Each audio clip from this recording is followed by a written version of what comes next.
साथियों नमस्कार, जय श्री राम, हर हर महादेव।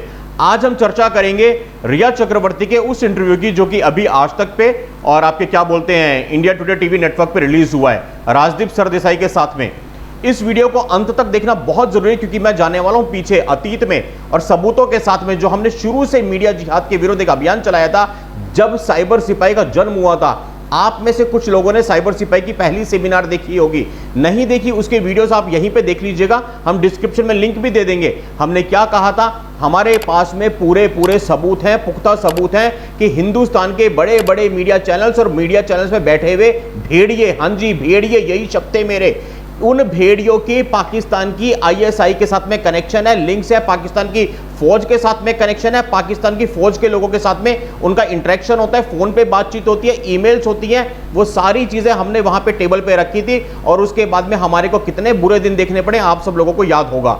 हमने जब जब मीडिया जिहाद पे बात करी है उसके तुरंत बाद हमारे नेटवर्क को ध्वस्त कर दिया गया है, उसके तुरंत बाद हमारे वीडियोस को डिलीट कर दिया गया है। आपको याद होगा दिल्ली दंगों पे मेरा आखिरी जो वीडियो आया था उसके बाद में तो हमारे को सिरे से मिटा दिया गया, फेसबुक, यूट्यूब, हर जगह से मिटा दिया। कोई बात नहीं, आज फिर बात करूंगा उन्हीं वीडियोस की सबूतों के साथ में कुछ नए तथ्य है। आप गौर कीजिए रिया चक्रवर्ती के इंटरव्यू की टाइमिंग, और जो मैं हमेशा कहता हूं ना, एक खेल खेलो, डॉट्स बनाओ, जो बचपन में खेलते थे, चंपक वंपक जो पहले वो आती थी हमारी बच्चों की किताबें, मेरे जमाने में वो थी, अभी भी आती हैं अखबारों में, आप लोग खेलते होंगे। वो डॉट्स को जब मिलाते हैं तो एक आकृति बनती है। मैं बताता हूं कैसे बनेगी आकृति। रिया का इंटरव्यू किसने लिया, डॉट्स यहां से बनाने शुरू करो। और ना सिर्फ रिया का, आप याद कीजिए अफजल गुरु को मंच किसने दिया सबसे पहले भारतीय मीडिया में, ताहिर हुसैन को मंच किसने दिया भारतीय मीडिया में, भारत तेरे टुकड़े होंगे इंशाअल्लाह इंशाअल्लाह, भारत की बर्बादी तक जंग रहेगी नारे लगाने वाले जेएनयू के गुंडों को इंडिया टुडे टीवी कॉन्क्लेव में किसने बुलाया सबसे पहले, कहां कहां पे मंच मिले, कन्हैया कुमार को सबसे पहले मंच किसने दिया, उमर खालिद को मंच किसने दिया, शैला रशीद को मंच किसने दिया। आप ये सारे डॉट्स मिलाते हुए चलिए। और मेरे को किसी के बाप का डर नहीं है, खुली जबान में बोलता है शुभम मंगला, आज फिर बोलता हूं, चाहे वो आपका राजदीप हो, सागरिका हो, बरखा हो, पुण्य प्रसून हो, अभिसार हो, रवीश हो, अरे बहुत लंबी फहरिस्त है। ये नई वाली जो जिसके लिए कल मैंने वीडियो बनाया, क्या नाम है इसका, सुष्मिता सिन्हा, ये भी बड़ी होकर के सागरिका ही बनेगी अगर अभी से इनको नहीं ठीक किया गया। ये सारी बातें आप डॉट्स मिलाएंगे और मेरे डॉट्स को गोली मारो। अब आप पड़ोसी मुल्क पे आ जाओ, पाकिस्तान में आ जाओ, लश्कर तोयबा, हिजबुल मुजाहिदीन, हरकतुल मुजाहिदीन, मरकज़ दावा, आपका जैश-ए मोहम्मद, अरे कितनी तंजीमों के नाम गिनाऊं, कितने आतंकवादी टेररिस्ट ऑर्गेनाइजेशन के नाम गिनाऊं, उनके सरगनाओं के पुराने वीडियोस जाकर के खंगा लिए। उनके टेररिस्ट ऑर्गेनाइजेशन के जो मुखिया हैं, जिसको हिंदुस्तान ने नहीं पूरी दुनिया में जो ग्लोबल टेररिस्ट घोषित किए हुए हैं, आप उनके बयान सुनिए। उन्होंने भारत के मीडिया जगत के बड़े बड़े लोगों के नाम लेकर के बोला है कि ये लोग हिंदुस्तान में हमारे एजेंट हैं, ये लोग हिंदुस्तान में हमारी मदद करते हैं। तो अब मेरा फिर से वही सवाल है कि अगर ये सारी बातें मुझे मालूम है तो क्या हमारी सुरक्षा एजेंसियों को नहीं मालूम होंगी, क्या हमारे बड़े बड़े विभागों को नहीं मालूम होंगी? बिल्कुल हैं, सारी चीजें उनके पास में भी है। और आप याद कीजिए मैंने एक बहुत बड़ा निवेदन किया था सरकार के सामने 2015 में, और हमने क्या कहा था उस वक्त कि भारतीय मीडिया से वो कौन कौन से पत्रकार हैं जिनके ईमेल्स आईएसआई के साथ में हैं, जिनकी फोन कॉल्स हैं। और उसके बाद में मीडिया के इन गिद्धों ने, मीडिया के इन भेड़ियों ने कितना गंदा खेल खेला, इसको आज आप समझ लीजिए। और समझ के पूरे वीडियो को देख करके शेयर जरूर कीजिएगा।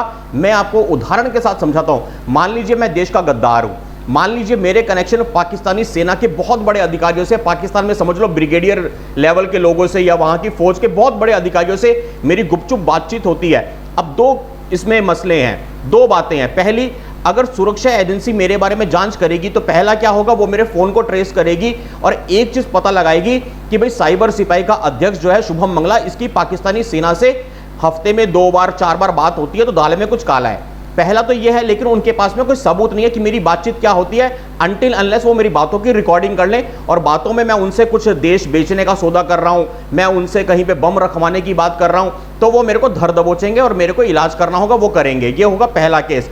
अगर उन्होंने मेरी बातचीत रिकॉर्ड नहीं करी और सिर्फ ये देखा कि शुभम की बात हो रही है सेना के साथ में, तो शुभम के पास में अगर दिमाग होगा, मैं क्या खेल खेलूंगा, मेरे पास में साइबर सिपाही चैनल है, मैं फटाफट एक प्रोग्राम लॉन्च कर दूंगा और उस प्रोग्राम में हर रोज पाकिस्तानी सेना के गेस्ट बुलाने शुरू कर दूंगा। समझो मैं क्या कह रहा हूं, जो हिंदुस्तानी चैनलों पे पाकिस्तानी पैनलिस्ट आने शुरू हुए हैं। हमने सबसे पहले इसका विरोध किया था दोस्तों, आपको याद होगा, और हमने सबूतों के साथ कहा था कि भारतीय चैनल्स ने ये जो पाकिस्तानी पैनलिस्ट बुलाने शुरू किए हैं, मैं क्या करूंगा अगर मुझे लगेगा कि मैं सरकार की निगाहों में आ रहा हूं, सुरक्षा एजेंसियों की निगाहों में आ रहा हूं, तो मैं पाकिस्तानी सेना के अधिकारियों को अपने टीवी शो में बुला लूंगा चैनल पे, और जब मेरे पे जांच होगी तो मैं क्या कहूंगा, हाँ मेरी बात होती है, ले लो मेरा फोन, क्या दिक्कत है, मेरे शो में देखो। परसों भी पाकिस्तान के 2 सेना अधिकारी आए थे, पिछले हफ्ते भी आए थे, उसके पिछले हफ्ते भी आए थे, तो मैंने क्या पाप कर दिया भैया, मैं तो मीडिया वाला हूं, मेरी बातचीत होती है, मेरे तो टीवी पे गेस्ट होते हैं, जैसे हमारे मेजर जनरल जीडी बख्शी जी गेस्ट होते हैं, ऐसे ही हमारे पाकिस्तान के ब्रिगेडियर गेस्ट होते हैं, मैं आराम से बच जाऊंगा, बशर्ते मेरी कॉल की रिकॉर्डिंग एजेंसियों के हाथ में ना लगे, बशर्ते उनको दाल में काला प्रत्यक्ष रूप से ना दिख जाए। तो भारतीय मीडिया के गिद्धों ने इतना बड़ा यह षड्यंत्र रचा था, और हमने शुरू से कहा था कि पाकिस्तान के पैनलिस्ट, चाहे वो क्रिकेटर्स ही क्यों ना हो, आप शोएब अख्तर को बुलाते थे, हैं कितने सारे, आप देखो ना यार, मैं किस किस का नाम लूं और किस किस चैनल का नाम लूं, यह पूरा का पूरा एक षड्यंत्र था, ऊपर से बैठ के खेल बुना जाता था। जैसे इस देश में हिंदू आतंकवाद की थ्योरी बुनी गई, जैसे इस देश में बैलेंस करने के लिए कि एक ही कौम के सारे आतंकवादी, अरे हैं तो हम क्या करें भैया, हमारा कसूर है क्या अगर उनकी नसों में आतंकवाद है तो, लेकिन आपने सिर्फ एक थ्योरी गढ़ी, आपने एक थ्योरी रची, हिंदू आतंकवाद, भगवा टेररिज्म। इसी तरह से आपने अपने लोगों को मीडिया में बचाने के लिए पाकिस्तान के गेस्ट बुलाने शुरू कर दिए। अब वो ब्रिगेडियर के रूप में भी आने लग गए, पाकिस्तानी फौज के रूप में आने लग गए, वो पाकिस्तानी गवैयों के रूप में, नचनियों के रूप में आने लग गए, वो पाकिस्तानी क्रिकेटर्स के रूप में आने लग गए। पाकिस्तान में अपने पास कुछ है नहीं, यहां पे उनको बुला बुला के बड़ा किया, लेकिन इसके पीछे बड़ा गेम क्या था, अपने पत्रकारों को बचाना। आज फिर थैंक्स टू ये रिया चक्रवर्ती का जो इंटरव्यू लिया इस राजदीप ने, राजदीप के बारे में कुछ भी कहना मतलब अपनी जबान थकाना। मैं सब कुछ बोल चुका हूं, कितनी बार बोलूं, कितनी बार इनके नाम आपको गिनाऊं, लेकिन दोस्तों अब आप और मैं क्या कर सकते हैं। हमें सोशल मीडिया में, देखो मैं हमेशा कहता हूं कि सोशल मीडिया एक शक्तिशाली बम है, हमें भगत सिंह बनना है या बगदादी, ये हमारे ऊपर है। तो मित्रों, आप सबसे पहले तो इस वीडियो को शेयर कर दीजिए, पहला काम। दूसरा काम, जितनी भी हमारी सुरक्षा एजेंसीज है, गृह मंत्रालय, क्योंकि देखो रिया का जो इंटरव्यू है वो एनसीबी की निगाहों में आ गया है, नारकोटिक्स कंट्रोल ब्यूरो की निगाह उसके ऊपर है, नारकोटिक्स कंट्रोल ब्यूरो के चीफ ने और वहां के लोगों ने इसको बोला है, और ये कुछ समय में मीडिया में सारी खबरें आ जाएंगी, जो मैं बोल रहा हूं आपको सुबह तक देखने में मिल जाएगी, और हो सकता है मेरा वीडियो बाद में रिलीज हो तो मेरे वीडियो से पहले ये चीज मीडिया में आ जाए कि नारकोटिक्स कंट्रोल ब्यूरो ने इसके ऊपर में पूरी नजर गड़ा रखी है, और वो इसको पूरी शक की निगाह से देख रहे हैं कि गवाहों को प्रभावित करने के लिए ये पूरा का पूरा इंटरव्यू प्लांटेड था, या पूरा का पूरा इंटरव्यू स्पॉन्सर था, या पूरा का पूरा इंटरव्यू एक षड्यंत्र के तहत हुआ है। तो ये सारी चीजें आ गई है, लेकिन मैं एक सवाल करता हूं कि एनसीबी हो, सीबीआई हो, आईबी हो, जो भी हमारी एजेंसीज हैं, वो रिया और सुशांत वाले केस में रिया के ऊपर तो गिरफ्त होगा पूरा, वो तो सब कुछ होना तय है, जो होना होगा हो जाएगा, लेकिन सवाल वहीं का वहीं है कि रिया को रिया बनाया किसने, उसको मीडिया में स्पेस किसने दिया। फिर से वही अफजल गुरु, ताहिर हुसैन, कन्हैया, उमर खालिद, शैला रशीद, अरे सुनो ना, जैशे मोहम्मद, लश्कर तैयबा, मरकज दावा, उनके सरगनों की बात जाके सुनो तो सही, सारी बातें आपके सामने आ जाएंगी। तो मैं अपनी सुरक्षा एजेंसियों से हाथ जोड़ करके निवेदन करता हूं कि भैया इस पे समय रहते काम कर लीजिए, देश बिकने की कगार पे खड़ा है, देश जिहाद के मुंह में जा चुका है, और मीडिया जिहाद सबसे बड़ा जिहाद है, क्योंकि आपका फिर लैंड जिहाद हो, लव जिहाद हो, आपके जितने भी अभी जिहाद चल रहे हैं, कथा जिहाद, कविता जिहाद, साहित्य जिहाद, इस सब की जो मां है वो मीडिया जिहाद है। क्योंकि कुछ भी हो जाएगा, आप देखो लव जिहाद के हजारों केस हो जाएंगे, लेकिन मीडिया में आकर के लोग उसको जस्टिफाई कर जाएंगे, मीडिया में आकर के स्पेस दे देंगे लड़की को और बताएंगे लड़की बालिक है, लड़की व्यस्क है, अपनी मर्जी से सब कुछ किया है, लड़की के टुकड़े टुकड़े होकर सूटकेस में मिलेंगे, पर मीडिया में ये चीज नहीं दिखेगी।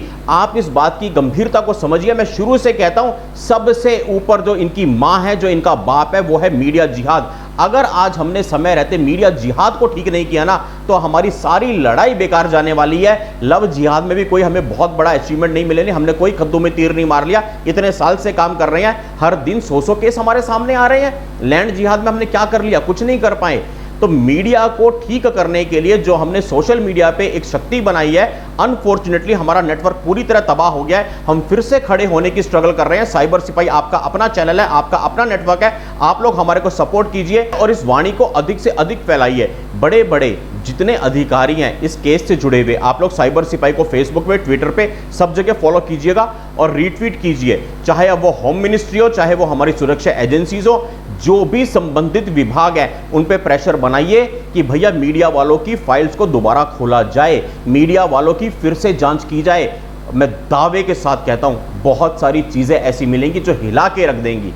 मेरी बातों पे यकीन मत कीजिए, कम से कम पड़ोसी मुल्क में जो आतंकवादी तंजीमें हैं उनके आकाओं पे तो यकीन कर लो। वो तो खुद आके बोलते हैं, मैं किसका नाम लूं, समझ गए? उसने तो खुद बोला था ना कि हिंदुस्तान में कौन है जो हमें मदद करते हैं। कम से कम उन पत्रकारों की निष्पक्ष ईमानदारी से जांच करवा लें हमारे माननीय गृह मंत्री अमित शाह जी, क्योंकि कोई भी इस धरती पे अजर अमर नहीं है। सत्ता कितने साल है आपके पास में? 3-4 साल का खेल और है। भगवान करे 24 में फिर से ये सरकार है, अगर नहीं आई तो, और 29 में तो आनी ही नहीं है। तो कम से कम जो समय आपके पास में है उस समय में सबसे पहले करने वाले काम को प्रायोरिटी पर रख के अपनी सारी एजेंसीज इनके पीछे लगा दो। मैं फिर पूरी जिम्मेदारी से इस कैमरे पे बोलता हूं, ऐसी ऐसी चीजें मिलेंगी, बहुत से लोगों के पैरों तले जमीन हिल जाएगी। इस वीडियो को शेयर करना अब आपकी जिम्मेदारी है, इस लड़ाई में हमारा साथ देना आपकी जिम्मेदारी है। और मैं अंत में आप सभी को हृदय की अनंत गहराइयों से बहुत बहुत आभार व्यक्त करता हूं। साइबर सिपाही का जो नया चैनल अभी दिल्ली दंगों के बाद जब हमारा पूरा नेटवर्क ध्वस्त कर दिया गया था, हमारे को सिरे से एकदम मिटाने की कोशिश की गई थी, हमारा फेसबुक ने, यूट्यूब, हमारी सब जगह पे सारे प्लेटफॉर्म जब बंद हो गए थे, उसके बाद जब हमने नया चैनल शुरू किया, आपने इतने कम समय में हमारे यूट्यूब के नए चैनल पे 10,000, जी हाँ 10,000 सब्सक्राइबर्स जो किए हैं, मैं आप सभी को बहुत बहुत धन्यवाद बोलता हूं। विशेष धन्यवाद मेरे सहयोगी साइबर सिपाही में मेरे एकदम कहते हैं भाई से बढ़कर के जो हैं चेतन उपाध्याय भाई। चेतन भाई ने शुरू से बिल्कुल मेरा संबल बढ़ाए रखा जब हमने चैनल बनाया था। उसके सिवा झारसुगुड़ा उड़ीसा से मेरा छोटा भाई चंदन डिडवानिया जो पूरा कार्यभार संभालता है इस चैनल का, आशीष भाई, RK भाई, हमारे विनय हटवाल भाई, अमित भाई, हमारे सचिन कालरा भाई, मनोज धीमान भाई, दीपक तंवर भाई और हमारी यूट्यूब की टास्क फोर्स के प्रत्येक साथी, और उन सबसे बढ़कर जो 10,000 सब्सक्राइबर्स हैं जिन्होंने फिर से पुनः नया चैनल बनने के बाद साइबर सिपाही को इतना प्यार दिया, मैं आप सभी को बहुत बहुत प्रणाम निवेदित करता हूं। और जो भी इस वीडियो को देख रहे हैं, आप इस वीडियो को भी शेयर कीजिए।